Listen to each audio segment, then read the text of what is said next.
हर हर महादेव।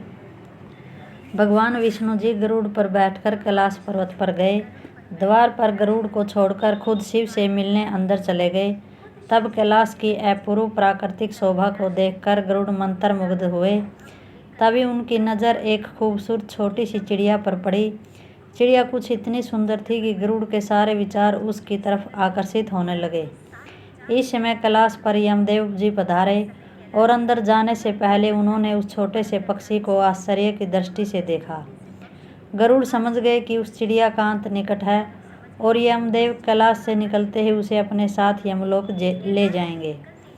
गरुड़ जी को दया आ गई। इतनी छोटी और सुंदर चिड़िया को मरता हुआ वह नहीं देख सकते थे।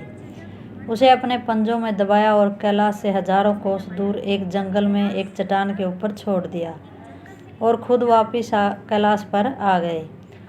गरुड़ ने पूछ ही लिया उन्होंने कि उस चिड़िया को इतनी आश्चर्य भरी दृष्टि से क्यों देखा था। यमदेव बोले, गरुड़, जब मैंने उस चिड़िया को देखा तो मुझे ज्ञात हुआ कि वह चिड़िया कुछ ही पल के बाद यहाँ से हजारों कोस दूर एक नाग द्वारा खा ली जाएगी।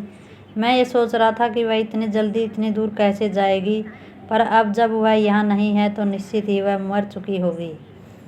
गरुड़ समझ गए कि टाले नहीं मृत्यु टलती, चाहे कितनी भी चतुराई की जाए। इसीलिए श्री कृष्ण कहते हैं कि करता तू वो है जो तू चाहता है, परंतु होता वही है जो मैं चाहता हूँ।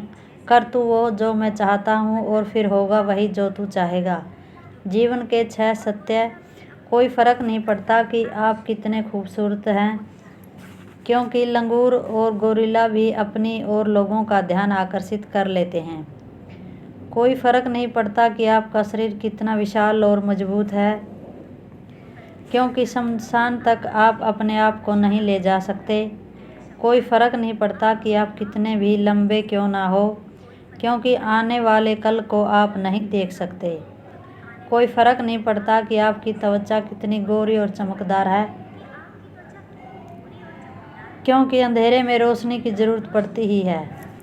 कोई फ़र्क नहीं पड़ता कि आप नहीं हंसेंगे तो सभ्य कहलाएंगे, क्योंकि आप पर हंसने के लिए दुनिया खड़ी है। कोई फ़र्क नहीं पड़ता कि आप कितने अमीर हैं और दर्जनों गाड़ियां आपके पास है, क्योंकि घर के बाथरूम तक आपको चलकर ही जाना पड़ेगा। इसीलिए संभल कर चलिए, ज़िंदगी का सफ़र छोटा है, हंसते हंसते काटिए। हर हर महादेव।